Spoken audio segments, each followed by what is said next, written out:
Hi, welcome to Afikomen Judaica, where we are preparing for Passover. As you can see, there's a lot of Passover merchandise in the store right now. And I am Rabbi Chaim, and today I'm joined with Rabbi Mishael of the Shalom Hartman Institute in Yerushalayim, who happens, lucky for us, to be in Berkeley for the year. And he is the co-author, together with his father, Mishael of this Haggadah, A Night to Remember, the Haggadah of Contemporary Voices. And we're going to have a little chat now about the Haggadah and Pesach, and it's great to be here, Chaim. Yeah, it's really amazing.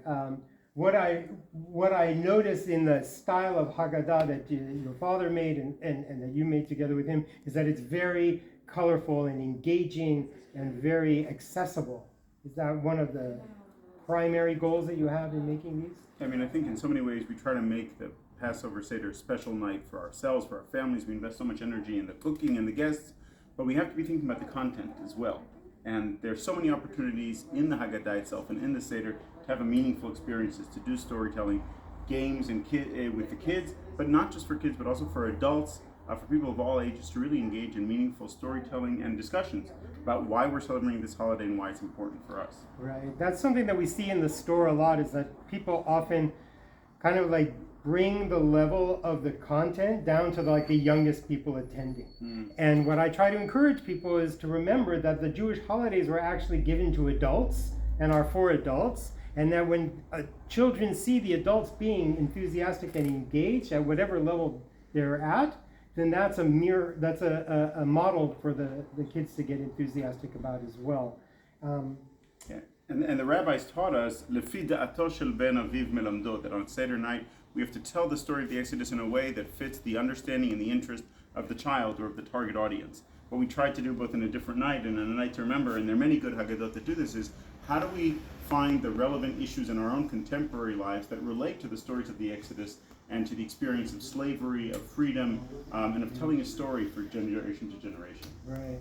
What I find is that the Haggadah is often thought to contain the story of the Exodus, but it really doesn't. It's really just a guidebook to do these commemorative rituals of remembering or reenacting things that occurred at the Exodus, assuming that everybody's going to know what the basic story is. Right. People think that the Haggadah is this great literature. It actually isn't. It's more like an operation manual, right? It's a how-to instructions of what to do at different stages, but it's like someone would buy a new Wii and then would be surprised that reading the instruction manual is really boring.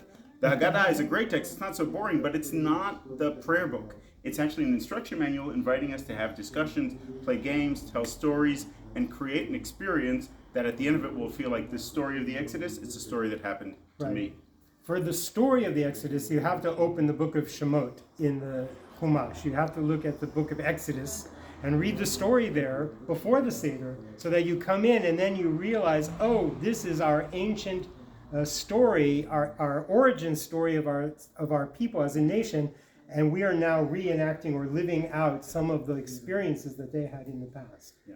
So I just want to give 3 tips that I learned from my father for a great Seder. And if you come to Afikomen, you can get a free Seder planner that gives you some of these ideas. 3 very basic ideas. The first one is we always talk about 4 questions on Seder night, but really there's only one question on Seder night, and it's usually, when do we eat? And the rabbis already thought of this question, and that's why they suggested that you open the Seder with karpas, which means in Greek, vegetables. We eat appetizers at the beginning of the meal, but don't keep just one sprig of parsley or a little piece of cucumber, right? We can eat anything that is a vegetable, or that we say the blessing of borei pri adama, so that can be potato chips, it can be artichokes.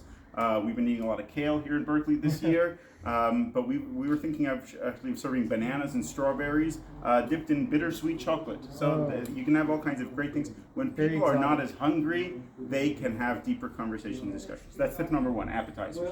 Tip number 2, Nash and Drush, exactly. We do it every other day as Jews. We might as well do it on Passover as well. And the second idea is, sitting around the table for so long can feel sometimes a little cramped. The rabbis wanted us to have meaningful conversations and feel free and recline. So maybe you want to do the first half of your Seder in your living room, around couches or outside on the deck where it's beautiful and you can have a conversation, and then go into the table to eat. Guests will say, why are we doing this differently? Why are we here on the couch? Oh, we're doing something different. We're already in good shape.